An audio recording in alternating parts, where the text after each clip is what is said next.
Hello and welcome to another Let's Play. Me, GamerWolfSix of the Smoke Room. Before we start, if you're interested in playing this game, you can get it free on itch.io. But if you want to support the people that make this game and or get the news version earlier, then you can go to Patreon, where it's $3 a month for this and other games. So, on the last Let's Play, we were at the hip where Murdoch starred. Was it Murdoch? Yeah, it was him, I think. Who got a guitar and did that nice little music bit that I guess is in all the roots. We haven't seen Willem's yet, but maybe his was the last one to be put in or something like that. Who knows? But yeah, then we went back to to the bunkhouse. Nick really wanted to get his hat for some reason. I didn't think we were going into the mines, but he went to his locker, ran through it quite nervously, and found out that the hat wasn't there. And like completely like broke down right there. And then that golden retriever guy, whose name I forget, was like, "Hey, I know where it is. It's up at the boss's place. Not Mr. Hendricks, but scroll back, this guy's place." Who was like, you might have communist leanings with that name and stuff like that. And also this hat is not to regulation, so you shouldn't have it and stuff like that. And, just being a terrible boss. Or, a boss in, the 2020s? Haha, got him. But, yeah, they finished their conversation. Nick is coming out. And there's one more thing. I think that since we're able to get the secretary to let us do that, we have to deliver something to that guy in the library again. Which, might save my butt from the bad ending? That's what I've heard. Anyways, reset face. And begin. They're coming. Go and wait in the conference room across the hall. Quickly. The harshness of her voice tells me that she won't even try to help me if I get caught. But the door to the conference room is thankfully unlocked, and I don't see the light on. Also, did we have to hide? 'Cause we were supposed to be going after Nick. We could have just been told that it was a meeting that we couldn't, be in on, right? I don't know. Unfortunately, I hear movement in the room. I see somebody stand up in the dark. Huh, Tim. Who's there? I expect the room to be empty, but Beckett Moore is sitting there with an open briefcase full of paperwork. He hesitates before walking up. You. Now hold on. I know I did something you didn't like the last time we talked. Okay. But I remember just today that I found something I think belongs to you. I take the brown, folded piece of leather out of my pocket and show it to him. What? I don't remember that. His rounded pupils turn into more of a slit when he sees it. Now, where did you happen to pick that up? It was just there in my locker the first day of work. Wouldn't be the first time somebody fucked with somebody new. Show me what's in it. I want to make sure nothing's missing. I open it up and show him. There's a few banknote slips and a company ID with a stamp on it, and a couple dollar bills. Did we find out? I don't remember that. I turn it upside down, and a thicker piece of paper slips out. There's a picture of a big family group of Gylas. One of them has his head torn out of the image. He's touched on the shoulder by a much older looking lizard, who's also touching the Gyla, who looks like a slightly younger Beckett. What's that? He glares. A reminder. Looks like everything's here, so thank you for the return. Admittedly, though, I already searched your things for it. What? You think I stole it? Most people steal when they're desperate. I checked a whole bunch more places before your locker if you want to get weepy over it. Nah, I have to admit, that photo's got me curious though. The lizard lets out a bitter laugh. Well, it's not really a secret. I keep once folks lay their eyes on it. He points to the photo. That's me, my late cousin Amos, and the good-for-nothing spawn from hell, who I used to call my twin brother. Is his name Porter by chance, or perchance? His lips thin, and I can see more of his reptilian teeth. So you've met him. He seems dangerous. I'd call him a viper with legs, but I wouldn't want to offend the vipers. What did he do? The lizard pulled... Sorry, I heard a thing and was like, what was that? The lizard's lips pull back into a grimace. I'm glad you asked. See, my brother loves his secrets. But me, I much prefer airing my grievances to anybody who has the sensibility to listen. How much do you know about genetic diseases? Not much. Was that a term back then? Like, I know this time was more advanced than I thought, well, with electricity and microphones and stuff like that, but did they have the term genetic diseases? Have you ever heard of Huntington's disease? I've heard of it, but I don't remember what it is. Not really, no. Well, it's a terrible thing. You can be just fine until you're 30, 40, or even 50 years old before you see the symptoms. What are the symptoms? First, you stop moving. After a while, you don't talk so good. Then, you stop breathing. It's fatal. Sure, shit, yeah. It's on account that part of your brain hollows out slowly over time.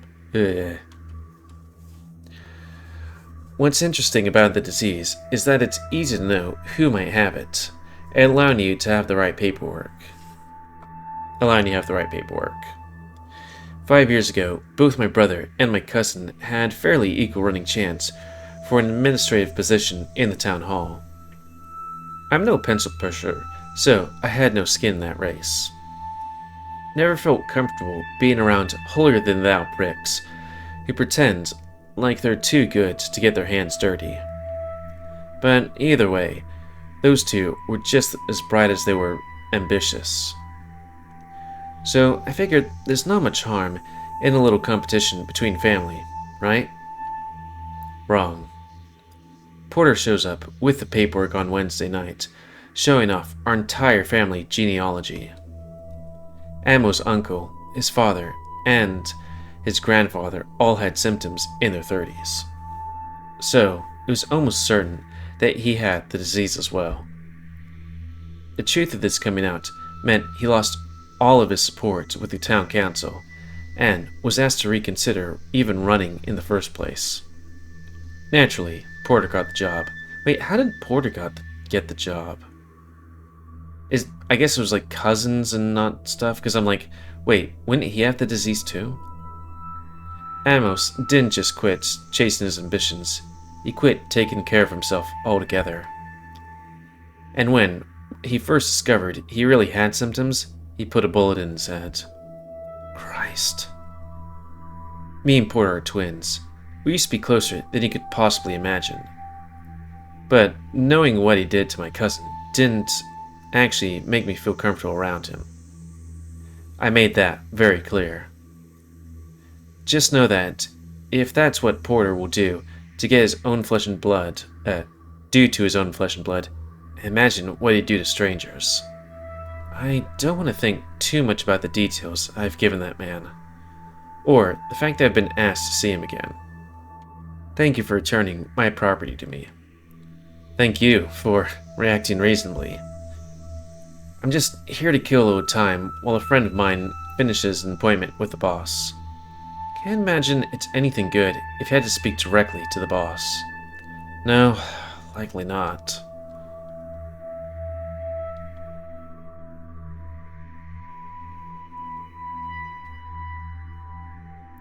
I want to ask,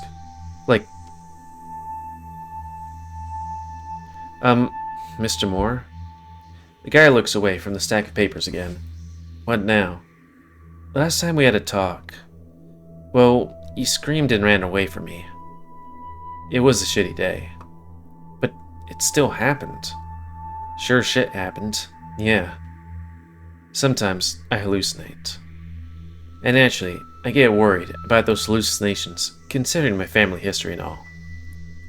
Makes me wonder if I'm just taking time bomb too, even if the doctor says I'll be fine. What do you see? Just some bullshit that won't even matter. It doesn't even matter. If it doesn't even matter, then could you say could you say what you saw when you looked at me? He paused for a moment, fiddling with the papers. It wasn't you, but rather, what was right behind you. I thought it was your shadow at first. Or maybe a reflection in a mirror. Till I remember this room doesn't have a goddamn mirror. Though there's windows. Your eyes on this other you. Okay, were too small and too far apart. I was like, wait, on the other you? Then I saw your mouth and your teeth get too big for the rest of your body. Your face would shift, expanding sometimes, then smirking, like a gas without form, but expressive and in segments like no gas I'd ever seen before. Segmentations. I felt an uncanniness so strong that I almost felt sick. I'm gonna pray to God what he saw wasn't real. Oops, I think I might need to turn this off. Yep. Boop boop. I was like, that sounded like a sound. But I have the funny feeling God's still not listening. I see. It wasn't the worst thing I've ever seen, but it was bad. He looks uncomfortable now. Sorry, but would you mind going now? Just as I'm about to speak, I hear the door shut in the main lobby. I think it's my time to leave anyhow. His attention turns to a suitcase in the low light as I walk into the lobby. I don't see the secretary anymore. Maybe she went home. The hair on my neck stands as I walk past Briggs' office to make it to the exit of the building. I sigh with relief when I feel the cold night air on my face. I look around to see signs of where Nick might have gone off to. I'm walking down the path. I don't see anything. But I can hear metallic rattling. Behind one of the dunes, I see Nick hunched over. He's holding one can of oil to his cap, and watching it fill. I'm glad you got your cap back. Nick sighs. He lights a match, then puts his cap back on his head. He turns his back to the stars. This really is the last night, isn't it? Yeah, I want to get the gold tonight. He nods. I knew that he would. I thought he said it would be the next night. And he's right to do that, of course. I have been stubborn. He tilts his head slightly as he notices the envelope under my arm. What is that? It's just a quick delivery I need to make before we meet up with Yao again. It's how I got to listen into a conversation you had with Briggs. You heard everything? I did. Nikolai shook his head. I didn't think such evil in a man existed. You don't know the half of it. Maybe he was just trying to scare you. He puts both of his giant paws on my shoulders. It worked. All of it was calm. Wait, all of it was calm? Calm, like a still bog. His horn is expression. I'm trying to think of what to say next before Nick steps in closer. His eyes catch the envelope under my arm again. Is that envelope sealed? I don't blame him for avoiding trying to think about what he had heard for very long. I don't think so. Tell me what it says. I slip the little bit of string of the wooden knob and flip open what looks like a printed telegraph. Nick's eyes widen as he looks over the paper. Do you know what this says, Sam? Seeing a picture in the future, I'm guessing it may be, it's not a secret, but it's somebody's, like, calling for, the army to come in. I shake my head. The National Guard are on their way. Ah, I was right. They'll be here tomorrow morning. So that means we'll really need to get out of town by tonight. We need to warn William, Sam. Wouldn't he just tell us to look out for ourselves? Yes, but if he doesn't know ahead of time, he'll be overwhelmed. I don't know if I have the time to deliver us, tell Will, and meet Yao on time in one night. Deliver your message first. Then we'll get the gold. Then we warn Will. Why in that order? This message is an obligation, not a favor. I do not want somebody after you if you fail to meet an obligation. Man, this is serious music. William will want to keep us at the station all night once he knows the danger will be in tomorrow. The order of our actions is clear. Go quickly into town and deliver your message. I'll keep Yao company while we wait for you. I'll be right back. He pulls me close to him and presses his lips to mine. I can taste his warm tongue before I realize. And then he pushes me away again. I find it awkward to walk with the stiffness in my pants. Come back to me, quickly. I adjust myself, cheeks hot, nodding as I turn tail to make my way into town again. The library is less than a 5-minute walk from downtown. It's kind of funny, I do talk about this, ad nauseum, but it's playing Sileo and being and here's an entire episode of 34 minutes, and it's one scene, and then I'm going to this, and it's oh, these are several scenes. This is an entire episode, right? Oh, it's half an episode. It's okay. I do like the quicker pace. I go back to the back of the building, worried I won't see a lit candle in the window. You must go through a lot of candles. But it's there like usual. I slip inside the door, careful not to make much noise. Porter Moore is sitting at a small desk with a lit lantern. His brow lifts as he looks me over, his eyes focused on the envelope that I carry. I have something for you. I inferred as much. However, I'm used to people delivering their own information. How very odd. And how very illuminating. He reaches his arm out, not even looking at me, and I hesitate. Don't read too much into that. My friend, the entire point of me is to read too much into everything. Now, hand over the envelope, if you please. Just one thing. Don't make me remind you that just one singular thing can vary greatly in magnitude. He's certainly right about that. I don't need anything from now, but this envelope might be one of the most valuable pieces of information he could get his hands on right now. If I wanted to, I could probably convince him to let me change my answers from the last time we met. He's a lot more dangerous than I thought. But should I?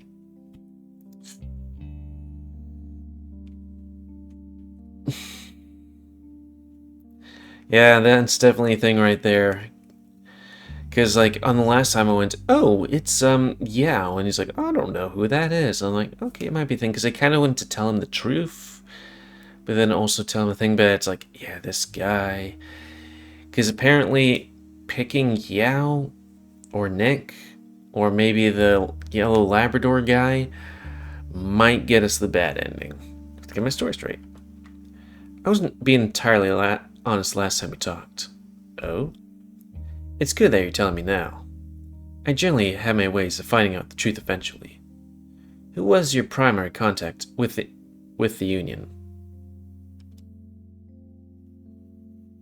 Wait, primary contact with the Union?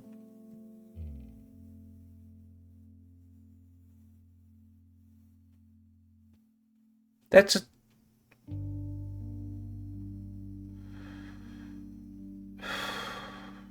Because this is bad. I think this is bad. Bugger me. Well, let's just Oh, right. It's like, what is here? It's like, oh, femboy stuff. Right. Let's just type in that word. Like, I'm gonna pick the other ones, I guess.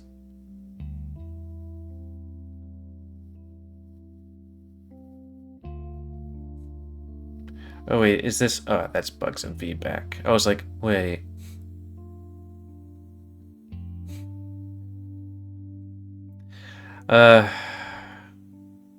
But yeah.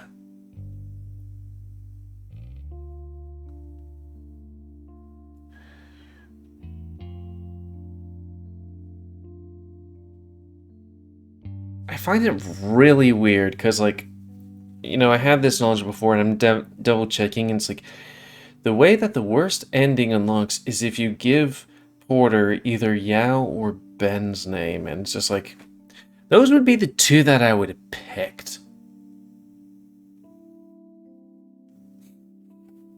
And it's like, because it was like, well, Yao's kind of truthful, and you might be like, yeah, but then I would pick Ben and be like, oh, so it's more than I thought. But it's like, okay, apparently, I was like, this would be the bad ending. Apparently not. This would definitely be the bad ending. No, apparently not. How about these guys? Because Felipe and Paul, I'll pick Felipe, I guess. A charmer for sure. What happens if I pick the other ones? Paul? What a bizarre choice. Now there's a golden nugget of information. He's someone to keep close, isn't he? Ah, the quiet one. Pick that first one. Like, I don't know. If it was before, I would have had Yao, but I don't know why Yao's like the bad choice. At some point, we're going to get back to this, so maybe we'll have a safety save, and let's just click over here. Just in case there's a Willy. Boop. Ooh, yeah, sure. Boop. Was it 8? 8? Okay. And reset face. Like, on the one hand, I don't want to spoil myself, but on the other hand, it's like, I don't know how long these things would go and how much stuff would change and how much more I'd need to read, you know? No, I shouldn't. But I thought that, saying Nick would be the thing would be the bad ending, you know? And that's settled. Most people would give a great deal to be able to change their story and be given a second chance. Again, that sounds like it's a bad thing. No soul on earth is given a third chance. Now then, would you quit mucking about and hand over that exquisite-looking letter? I shoved it roughly into his hands. He slid the paper out of the parcel and held it close to the light of the lantern. He let out a sudden squeal and puckers his lips, letting the air puff out. I wonder, what she gets in exchange for that. Now this could very well change everything. He folds the letter and tucks it into his pocket and started packing things into his bag. Where are you going? He lets out a whistle and started talking in a sing-song tone. The timeless of this message is where money is. The timelines of this message is where the money is. I can't sit around and wait for all the figurative gold to just slip through my fingers. If you have any more business with me, I'm afraid it'll have to wait. Shop's closed for tonight. He starts pushing me towards the door. I could trip him over if I wanted, but the sheer pushiness of his attitude had a force of its own. Good morrow, and good luck, sir. Adieu. Once I'm outside, I hear him lock the door. It's not long before I hear the door on the other side of the building open and close. I can't pretend I'm not curious about where he's going, but if I tail him, then Nick and Yao would have to wait even longer. I'm not going to do that to them. I leave downtown behind me as I wander back in the direction of the miner shacks. As I look around me, I see more activity tonight than I've seen in a good while. Folks are out on their porches, rocking on their chairs and drinking together. Bars that are typically less frequented than the hip look awfully full tonight. Bottle caps rattling the tables as the men slam their fists down, laughing. Okay. I wonder if things will be the same after tomorrow. Or if it will ever be the same once we're gone for good. I'm still worried about how William is going to take everything. Then again, he doesn't seem like the kind of person who struggles to find a way that works for him through life. He told us to survive, and that's what we're going to do, even if it can't be here. I don't even have to get back to the shacks to meet either of them. Yao and Nick are waiting there by the crossroads. My best friend looks at me with eyes as bright as ever, smiling at me. But the tiger is loaded with sacks and tools, expression overcast in quiet determination. I know I had my initial reservations about trusting the tiger, but he still can't be trusted. This game's definitely seemed to do the thing where it's like, are you sure you made the right choices? Well, but his help is what I always needed, even if my luck hadn't been so great in the past. I knew you wouldn't take long. We don't have much time to spare. Let's hurry. Though we walk the ordinary trail for a while, it doesn't take long to figure out we aren't going back to the official entrance. Yale looks ahead of us, then behind us. Then he takes a sudden left off the road. We follow him past the shrubs and down the hills until we come across a very familiar place. I see the big boulders stacked one on top of the other. I can even see the fissure in the side of the rock, covered in bush, now that I know where it is. The place where Jack took me the first time. Do we have to go this way? Nick looks confused. Well, no. No, we don't. We don't. But it's the quickest way to the right path. This is the entrance where Jack almost killed me. Where I ended up killing him. The two give one another a look. The tiger cuts in quickly, as if embarrassed he hadn't thought through to ask. There are other ways in. Places we could go without the... There is no need to think on evil memories, when there will be plenty of evil down there. It's like, yeah, you don't have to worry about evil memories. There's like horrible spider monsters down there, you know? Nick holds my paw.